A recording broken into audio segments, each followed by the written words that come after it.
Hello and welcome to the PE Insights podcast, conversations about physical education with me, Nathan Walker. I'm really excited to introduce today's guest, an individual that's had a large impact on PE in our community. And I'm going to welcome Ben Holden to the pod. So Ben has been a PE teacher for 15 years, has been a head of physical education, and has recently become the chair of the Physical Education Committee for International School Sports Federation. He's the brain behind the popular Wanna Teach PE Twitter account and the author of the published book, Wanna Teach PE. Ben, welcome to the podcast. Thank you for having me. It's good to be on. Looking forward to getting stuck in. Thanks. Thanks for taking the time to come on and speak to us. So we'll start with a question that everyone gets first and foremost, and that is, tell us about your educational journey so far. Yeah, no problem. So I quite remarkable, well, very differently started kind of my PE journey at A-level. I didn't actually do it at GCSE PE. I took GCSE drama instead, which, you know, probably underlines my kind of slightly dramatic and over-the-top personality at times. But then I decided, you know, I've always had that love of sport and physical activity. And as I kind of started playing at a slightly higher level, I thought, you know, I can utilise that within A-level PE. So I did my A-levels in Bradford, and then went to York St John University, was heavily involved in the men's football club down there, did 3 years at York St John. And then after my 3 years, I went out and worked for Major League Soccer camps in America, got full-time position working out in Los Angeles. So I did a year's worth of coach development, delivering a lot of coaching seminars out there. And whilst I was in America, I then decided that I rapidly needed to have a life plan and grow up a little bit. So decided that PE teacher would be a good idea. And my girlfriend from university was, she's from the Northeast, she's from County Durham. So I applied at Durham University and did my PGCE at Durham University. And then did some great teacher placements at one school in Newton Aycliffe, one school up in South Shields. And then the advert came on for the job at High Tunstall School in Hartlepool. It was the first one that I applied for. And I managed to get the job, which was amazing. And then I was at High Tunstall since 2008. And I've recently moved on this year. And yeah, 5 years as a main scale teacher, did a range of roles such as ICT across the curriculum, made my way up to senior leadership with a focus on a community development role. And then along the way, I was a head of PE for the last decade. So I've had quite a varied kind of experience within education. And as part of being head of PE, I've done moderating the exam board.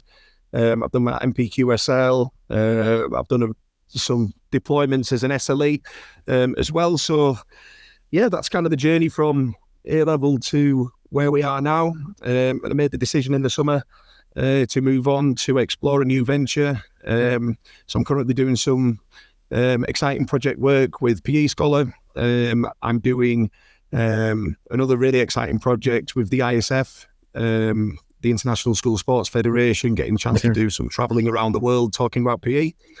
And yeah, that's where we are up to today. Amazing. Thanks, Ben. Yeah, hopefully we'll unpack some of those more recent experiences in a while. So obviously, you know, quite a rich career embedded in PE, and obviously you get to spread your wings a little bit now and travel the globe and spread your message, which is brilliant. Yeah. So the next question is, why is physical education important to you and young people? So it's an opportunity for you to, you know, just to express your beliefs around the subject. It's a tough one to kind of elaborate away from the most obvious and most powerful messages.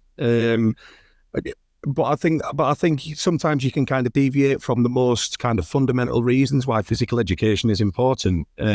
For me, you are offering a positive experience for young people to enjoy movement, to enjoy sport, to enjoy physical activity, to appreciate how being physical active can make you feel mentally, physically, the social benefits of physical education as well. More and more through my work with PE Scholar, I've begun to appreciate the kind of the complexity and depth of physical literacy and how absolutely crucial that is to the development of young people, and appreciating the different ways that young people can behave, how they can be motivated, how that when you've got a class of young people in front of you, you've got 30 very different, almost like customers in your restaurant.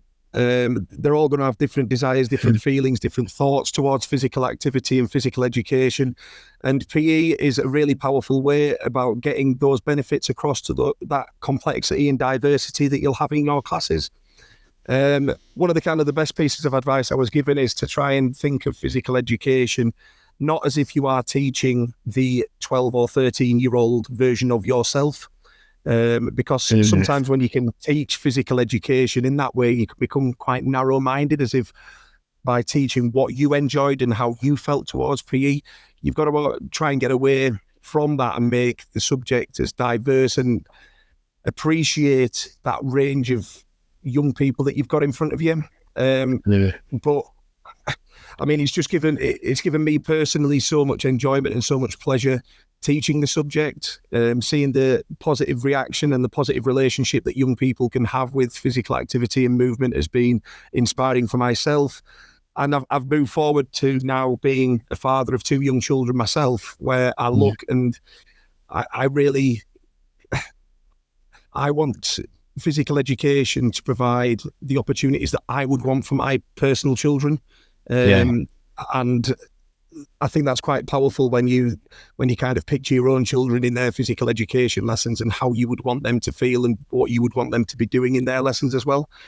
So yeah, that essentially is why, from a personal perspective, the subject is so important to me, and I valued it ever since I was a child at 5 years old to being somebody fastly approaching my middle-aged phase of my life. Brilliant. I really like the analogy of the restaurant. That's one I'm going to be stealing. Yeah, some really good points there. We often talk about this in teacher education about, would we want the teachers we're producing working with our children? It's a really powerful message. Thanks for that. So just moving on to want to teach PE.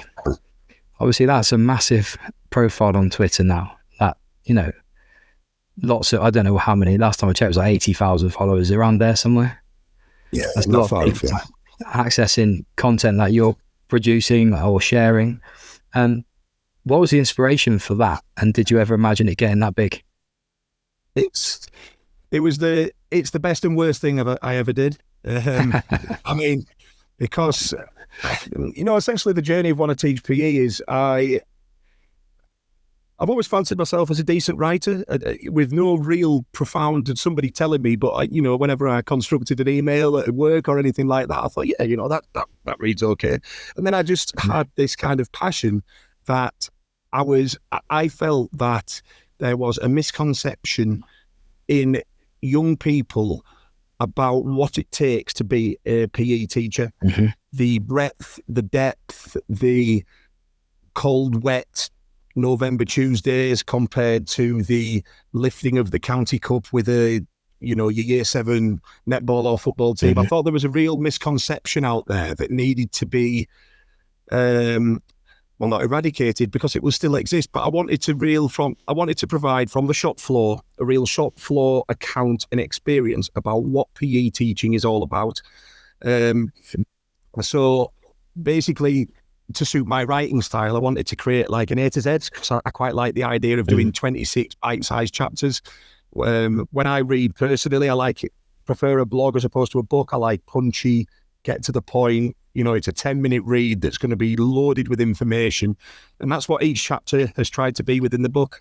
And along the way, working with, and a shout out to Liz Durden-Myers and Will Swaiths, who were a great help along the way writing Want to Teach PE.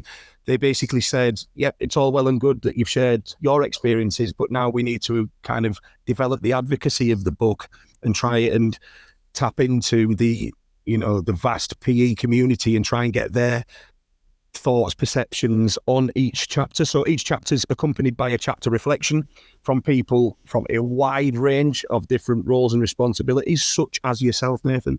I just tried to get as much of the PE community involved in the book as possible. And then I basically read that to get a book out there, you need a decent social media following. So the book and the Twitter page kind of worked hand in hand, and it grew and it developed and it grew and it developed. And then the odd video that was shared went viral, and it's just snowballed into the absolute monster and life taking over and changing beast that it is now. But I mean, if it wasn't for kind of the Twitter, the book wouldn't exist. If it wasn't for the book, the Twitter wouldn't exist. And if it wasn't for both of them, I don't think it would have opened the doors that I've had the absolute pleasure and kind of opportunity to do in the last kind of 6 months with all the different travel and experiences that I've had. So it's been definitely life-changing, but I am very proud. I'm very proud of the Twitter page because I get some lovely comments all the time that people are trying the different activities, the drills with classes, with groups that they're working with, and fundamentally the young people are enjoying the activities and they're more engaged with sessions because of content that's been shared on the page. And then the book's been really well received as well. The reviews and the comments have been so. And I mean, once you throw that book out there, you very much, I kind of put the tin hat on and hid in the trench a little bit, because you kind of go, right, there you go, PE community, there's the book. And it was nerve-wracking, but so far so good that the responses have been overwhelmingly positive, and I'm very proud of both of them. But to go back to the main point, the creation of Want to Teach PE was to provide a realism about what PE teaching is all about, so that any young person from kind of sixth form all the way through to undergrad or postgrad level has a real kind of knows what they're getting into, knows that it isn't just taking a football team to a fixture after school and, you're home at 4 o'clock and, you might have to stay till 5 o'clock because they've got an away fixture. About the kind of real nitty gritty, the in-depth technique, strategies, but also hard graft that PE teaching is. So that was the rationale behind the book. Yeah. Brilliant. What's the target audience been, or who's it reached? Has it been teachers in the profession already? Is it people entering the profession, early career, or is it a mixed bag? It's been an absolute range. I think it's been people that are making their kind of trainee teacher journeys and just starting it. There's been a high kind of audience percentage from those guys. And as I said, it's kind of designed to kind of open people's eyes about what PE teaching is all about. So there's been a lot from that particular audience. But there's also been, and this is almost, some of the nicest comments have been from established PE professionals, people who've been working as PE teachers for 5-10 years plus. Yeah. And what the feedback was that it kind of provided either an affirmation of what they were doing. They were like, it felt good that, that particular element of practice is considered as positive and a real good step in the right direction. But also it kind of, a lot of people commented that it kind of rejuvenated them and kind of gave them a new idea, a new thread, or a new thought process that, through the fact that PE teaching is relentless, they potentially hadn't had the opportunity to hit that pause button and think about. So, a real range from probably, people are just starting undergrad degree study all the way through to people who are very well established, heads of department who wanted to share it with a member of staff in their department who they felt could benefit from reading a particular chapter or the book in its entirety. So, the audience range has been quite wide, Nathan, and I think that's one of the more pleasing elements about the whole project, is that it's been able to help such a wide range of people. Yeah, brilliant. Obviously to inspire the future generations of PE teachers, but to get existing teachers to think about practice, which is almost what this podcast is trying to do as well, to some extent. So what's next for you then, Ben? You've briefly alluded to your next steps and challenges. What are you up to now? Well, I do the school run every day. I set my alarm an hour later, which is nice. It's no longer good. It's no longer got a 5 at the start of it, which is nice. Yeah. So I mean, lifestyle completely different. But from a professional perspective, I'm currently working for the ISF. So I mean, and that was it. Want to Teach PE opened that door to the ISF reaching out and saying, we really want to work together. We appreciate that you've got the audience of PE teachers. And I'll be honest, I didn't, from an English perspective, English PE teacher, didn't know about the ISF 6 months ago. So I don't know if many people will. Maybe I do. So just to share briefly, the ISF is the International School Sport Federation.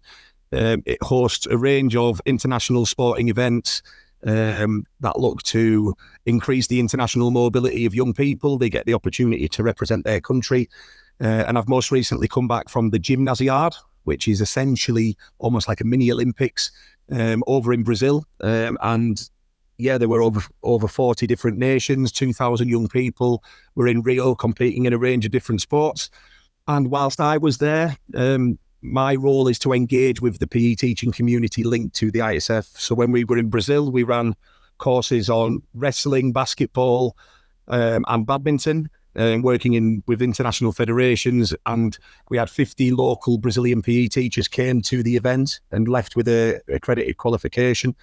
And my role is doing the on-site kind of stuff. So the events, like I've just said there, but also we've got quite a large online platform as well, where we're looking to host online courses for PE teachers. So if I'm allowed to plug, check out isfsports.org.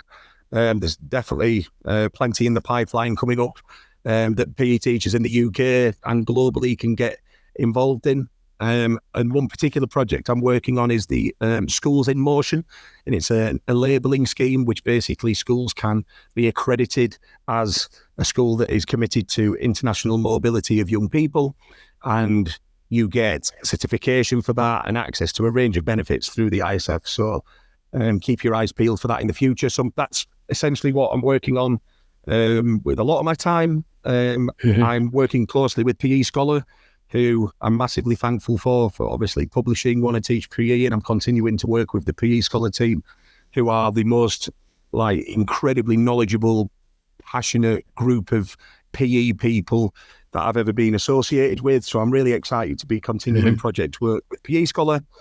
And then in and around that, just managing the beast that's Want to Teach PE, getting the content on it, ensuring that it's that platform of collaboration and networking that PE teachers have enjoyed so far. So, yeah, that's roughly about 5 days a week.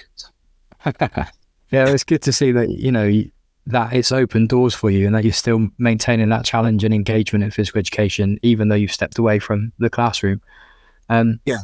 What's next for Want to Teach PE? Is it just to maintain what it is, maintain the Twitter profile, keep uploading the content, or is there any other projects in mind? Would you write another book? I know. I knew that was coming. Want to Teach PE is going to continue as the Twitter platform that it is. I mean, the growth is still there with it. It achieves new followers every day. The videos are getting so much coverage. And as I said, from the absolute strip it back kind of purpose of the Twitter platform, yes, it provides obviously exposure for Want to Teach PE, the book, which is fantastic. And I've used it to increase exposure for PE Scholar and the ISF as well. But you know what? If there is a PE teacher in a country thousands of miles away that watches one video and puts that practice out there with a particular group of young people, and it's slightly different from the norm, or it's a better practice than potentially is the norm, and the young people coming away with a smile on their face, a spring in the step, looking forward to their next PE lesson, then you know what, it's absolutely served its purpose. Would I write another book? I mean, it's just such a roller coaster of emotions writing a book. You think you're finished and you submit your first draft, and then with Want to Teach PE, I was so proud of it, and this is naivety on my part. 70-odd thousand words, press send, and kind of patted myself on the back, boasted to my nearest and dearest that that's it, I've wrote a book, it's done. And then essentially I received the Google Doc with the PE Scholar team had a look, and it was kind of like, right, Amendment A. I was like, oh, that's fair enough. Amendment B. And then it was Amendment AAAB, AAAC. And it was like over 600 amendments. And I was like, dear me. So, I mean, it's just so up and down. And, it was a difficult journey, but it was a massively rewarding one. And when I first held the book in my hand, it's like a newborn. When I first held my baby in my hand, but when I first held the book, it was like a really super cool moment. Yeah. I'll never say never. I'll never say never. Good answer. I'm not pressing you for an answer. It's just a prompting question. Yeah. I suppose, it's all out there whether there's, whether there's a need for a particular topic to be discussed at the length of a book. But yeah, I'd never say never, Nathan. Absolutely. So this is the part where I normally hand it over to you, but we've covered a lot of stuff. I don't know whether you want to go to your notes or anything you'd like to share for the middle section. Well, no, not really. I mean, what I'm looking at now is obviously, and there's a bit of a kind of a backstory about this, is obviously like just to encourage people that are currently working in the profession to have that reflective practice, lesson by lesson, but also kind of curriculum content. And this is kind of maybe more towards physical education leaders out there, so heads of PE or members of SLT that are line managers for PE departments, just to kind of have that review of curriculum content. If you're a PE teacher out there or a head of PE, does that curriculum just roll over year by year? Is it just the same activity because we know what we like and we like what we know? Or can we be outward focused? Are we one of those PE departments that has that kind of hunger for new activities and new ideas to push the staff and in turn push the pupils, which will hopefully drive that engagement up? And something that I'm looking to put out there at the minute, I've shared it on Wanna Teach PE a few times, is I've called it Around the World in Sporty Ways, but it's just a series of different sporting activities from different parts of the globe that can hit particular. If you've got a concept curriculum, these activities can be a new way to deliver a particular concept. But also a lot of these activities, because certainly in the UK, a lot of young people won't have had access to these activities. I often feel that they're a great leveler. So as opposed to that academy footballer doing a football lesson and coasting through it, and yes, they might be taken away and can you coach a group and the classic ways that you look to stretch and gifted and talented pupil in your lessons. But some of these activity areas can really kind of, everybody's back to square one. Nobody's accessed it before. The knowledge of the rules and the strategies and the tactics involved might be quite different to activities that they have covered in the past. So basically, we used to have a sports culture unit. We called it sports culture. And I gave the members of the department almost a flexibility within that particular unit of work to have a look at the group that they were working with and have a think about which activity from the different ones that we had in sports culture would engage that group the best. Because some groups it might be American football, some groups it might have been the capoeira, some groups it might have been handball, others it might have been Gaelic football. And it was really just that I provided that flexibility, but also as a head of PE, I went away and by no means am I one of these, American football enthusiasts. I've not even got a preferred team, but all I did was try and look at the kind of context of the school I was working at, think about and all we did for American football was buy a bag of 12 American footballs. 12 American footballs. I went away and with a colleague of mine, we kind of understood the different roles and positions. Not all 20 positions, but certainly quarterback, defensive linemen, safeties, cornerbacks, running backs, wide receivers, 7 or 8 positions, structured lessons in terms of the pupils going away and practicing the techniques of passing, receiving, dodging, but also then designing the different plays that you could do in American football.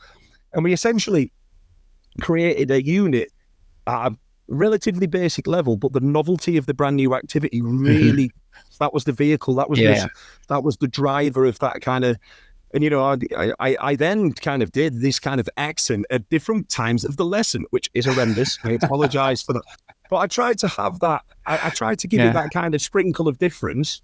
And then, at the end of the lesson, it was just as simple as, right, your homework is to jump on YouTube and go on NFL top 10 players of the week and come back and tell me what your favourite player was. What team was it and what player did it? And then I'd have kids in the corridor stopping me, say, "Oh, sir, did you see Josh Allen's play for the Buffalo Bills the other day? 49-yard pass to win the game." And it was those kind of chats that came from the fact that it was just the novelty of American football. Brilliant. So, I mean, that's something that I am putting out there as kind of a personal kind of project. And once again, basic plug, if you're interested, get in touch. But I suppose that's just maybe a thought for, as I said, for heads of PE to really think about is, you know, is there activities on there that are stale? Is the delivery of them stale? Is it the same year in, year out? When you get to November and December in the UK, when the weather's abysmal, do you still have rugby on there for all groups? Is it just that? And then when you realistically think about it, your absolute unit of work's been decimated because, you know, the weather's been abysmal, it's been too muddy, it's been too cold, or have the exam desks been up all November? So have you actually taken time to conduct that curriculum review? Is it still fit for purpose? And don't be afraid to go and explore different activities that are out there that could reignite or ignite that spark in that young person that's going to lead to them really joining you on that journey of physical education engagement. So yeah, that's essentially. And I'll quickly give you. I'll give you one other anecdote, slightly linked from an international kind of vibe of kind of the importance of kind of engaging people in physical education and also the power of physical education as well. Because when I was in 2013, I was invited out to the Nationless World Cup for football. So these are different areas of the globe that haven't got international status. It's called the Viva World Cup. Obviously, slight play on words at FIFA, and it was, I was on the top field at school, coming back in off duty, phone rang, and it was my friend in America, who I used to work with in America. Would you be interested in coming out to Iraq to lead Darfur United, who were a team of Sudanese or Darfuri refugees at the Nationless World Cup? Not a question you're expecting on a cold November morning, but I said, you know what? I'll have to double check with the missus. I'll get back to you. Went home. How was your day at work? Yeah, it was okay. I've been invited to go out to Iraq. It was like, oh, right, okay, we'll have a think about it. And you know what? 2 months later, I was on a plane and we landed in Iraq to meet the Darfur United team. Now, the Darfur United team were refugees that my friend had been out to Sudan, conducted essentially some training sessions, trials, and these guys had been flown into Iraq to play in the Nationless World Cup. My job was to be assistant coach. And the long looping story that I'm getting to is that it really did open my eyes that these were guys from 18 to probably late 30s who had had no access to physical education at any point in their lives. And it really highlighted to me, and this isn't a sob story about the Darfuri refugees, because these were some of the most resilient young men I've ever worked with, and so grateful and so thankful. But when we were on the pitch, we really were delivering we were talking about what a goal kick was, what happens when the ball goes off the side of the pitch. I think it was the famous World Cup video where the guy in the 82 World Cup, was it when Zaire versus somebody, and he runs out from the wall and smashes the ball. We were talking, there was that knowledge gap and understanding for these young men when we were out there. So anyway, we played our first game. We got the basics right, and we got beat 18-0. 18-0 by the Northern Turkish Republic of Cyprus. Second game, we played against Provence, back on the training pitch, did some more work. We lost 21-0. So we'd shipped nearly 40 goals in 2 games. Not ideal. But you know what? Not ideal is an understatement. I wasn't in charge of the defensive coach or the goal. I was in charge of the goalkeepers. Anyway, we moved. So basically, we had a third game, a ranking game, basically. And not surprisingly, we just finished bottom of the group. We were playing the team that had finished in the bottom of the corresponding group. And the messages that came through from a PE perspective, working with this team, they'd shipped 40 goals. They weren't bothered. They were just grateful for that opportunity to be representing a team, to be playing sport with the friends, to be socialising in a brand new country, and to have this. They'd been bought by a charity organisation, a new pair of Adidas cleats, boots each, which they cherished like so. They were just the most valuable possessions to these young people ever. And the discussion in the chat was, it came away from winning a game, but it came away they just wanted to score a goal.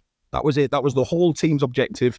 And in the third and final ranking game, just after half time, the video's out there on YouTube. We managed to score a goal, and that single moment of joy really did it really exemplified to me the power of sport, the emotive power, and the absolute. It was just that moment of ecstasy was just absolutely incredible. And those young men went back to Dartford as absolute heroes, having just scored one goal. I mean, they lost the game 6-1, but we scored that goal and that moment. But then I came back to the UK following that. And before then, I always took physical education as a granted. Every young person gets, I thought, high quality physical education, but it really did highlight to me kind of that gap that can be created if there's an absence of high quality physical education. And it really got me thinking about the difference between physical education just existing for physical education's sake and actual high quality physical education that looks to address gaps in physical literacy, that looks to focus on knowledge and understanding, tactics and strategies, how young people feel, how they are motivated, being able to perform the basic skills of passing a ball in a straight line or even kicking a ball, as fundamental as that. And that kind of experience really kind of exemplified, and it's been a motivating factor for myself as a head of physical education to ensure that any PE that I'm involved in is high quality, that it's considered, that it's going to engage the young people. The easy option to most people is to give a football to a group of year 10s and say, right, there's some bibs, let's play a match. The harder, more challenging alternative is going away and researching the nuances of Aussie rules football and considering the different ways that you can pass in Aussie rules and looking to implement that in a game. And I'd always take option B as opposed to option A now as a real means of the meaningful, high quality PE option as opposed to the easy option, just because I'd seen with the Dartford United squad kind of that gap of PE and what kind of adults and what levels adults who haven't had high quality PE could be at, I suppose, is the long kind of story. But that Dartford United experience, being out in Iraq with those guys who'd fled the homes, who were living in a refugee camp in Sudan, and that whole experience really kind of has shaped the next 10 years of my life, and it's been a real kind of inspirational and motivating factor behind my practice. That's amazing too. Really strong stories there, Ben. I think it's also worth, the cultural capital consideration. Can we provide those culturally rich opportunities at any opportunity we get? And those alternative, sports that you've suggested do fit into physical education curriculum and can help to promote that. And also some of the features of the sport education model. You said, that identity, that belonging to a team, authentic sporting experiences. There are models that kind of, closely aligned to the story you've just shared there with those refugees and that, in that experience, which is really powerful. So if we move on to the, go on. Just wanted to jump in basically on the two bits that you've said. Firstly, I've ran American football with a sport education theme really successfully. It's one of those sports that does lend itself to that particular model of practice. Certainly when it comes to like designing plays, giving the coach that kind of homework to go, right, I've come back away and I've created the play Super Hawk 5 and here it is, guys, here's what you do. You need to run in that direction. And that can be really kind of engaging for the young people. And also what you said regarding the cultural capital, certainly in a primary school setting, I know a lot of schools obviously focus around a particular topic, which might be global or international within their classroom studies. So the maths, English, everything's focused. And it might be around North America, it might be around South America, Oceania, and obviously the different activities that I've mentioned, American football, Aussie rules, the hacker, etc., can really bring that classroom content to life.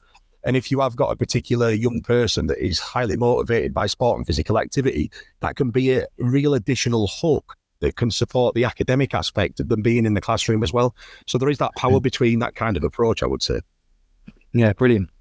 So what would you, it's quite hard, there's lots of things you'd probably say here, but what would you be encouraging PE teachers to do on a daily basis? So if you could go in and give 3 key messages to PE teachers, whether it's to do in their lessons or in their practice or just in their day, what would those couple of things be?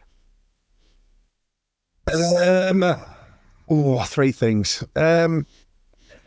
Firstly is to look after themselves as PE teachers. The burnout and I'm seeing more and more outstanding practitioners leave the profession just because of the pressures and potentially the stresses and the relentless beast that physical education teaching is. And I hope that hasn't put anybody off, but it's really just that kind of self-care, that looking after themselves. For me, this doesn't work for everybody. Try not to take any work home. Home is for you, and it's one of the chapters from Wanna Teach PE is basically like, make sure that you have that separation between your work life and your personal life. Take time to make time for friends and family. Once you walk out that building, don't feel pressured to take work home. Yes, you might be still at school till 5-6 p.m, but once you've left school, that's it. The evening's yours to enjoy.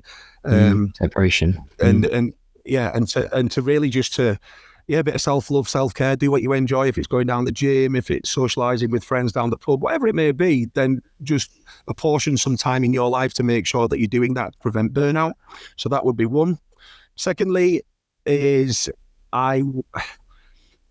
it's taking that time to share positive experiences that happen within physical education.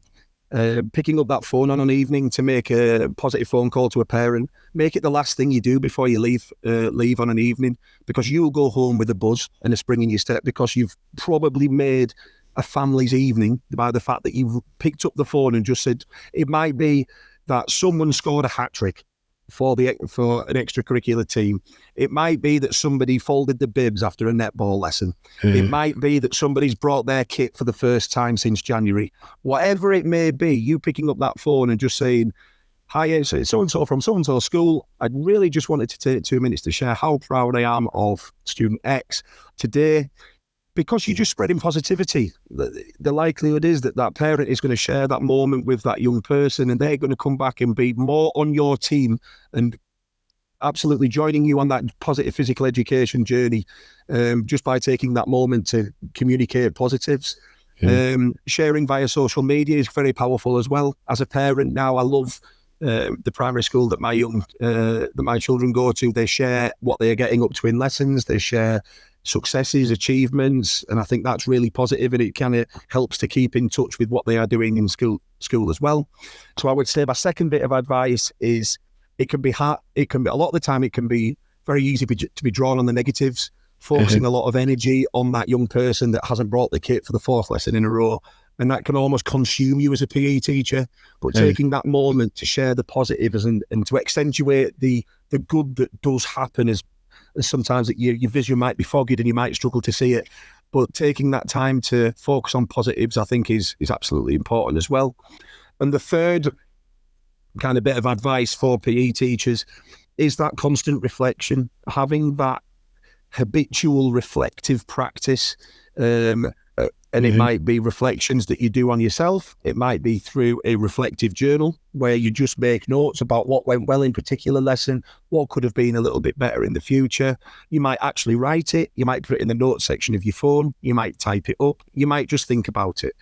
Whatever way you go about it, having that continual reflective cycle, but ensuring that reflective cycle is effective as well. So if you think about what could have been better next time, make sure that when that lesson comes round again, you remind yourself of that and look to address that particular issue in a particular lesson moving forward. But I mean, I like to do it on the drive home. I just used to I had a long enough commute to really kind of digest my thoughts for the day. So when I got out of my car, I was ready to be a dad and a husband. I wasn't that person who was kind of mulling over and thinking about work too heavily when I was back home. But I was certainly kind of, chewing the day, making sure I digested it, put it in a little box, sent it down the river, and then, I was ready to take on the different and more important roles of being a father and a husband that I have in my life. So, yeah, I would say look after yourself. I would say ensure that you've got that reflective cycle and you've got that reflective practice, and also focus on the positive, share those positive experiences that your young people bring. I think they're three good pieces of advice to take away for people. Yeah, I completely agree with that. 3 absolute golden nuggets there from Ben. And I think it's about doing it consistently. I think about my practice and I think about some of our trainees' practice. They'll often reflect on the lessons, but it's the actions from the reflection that's important.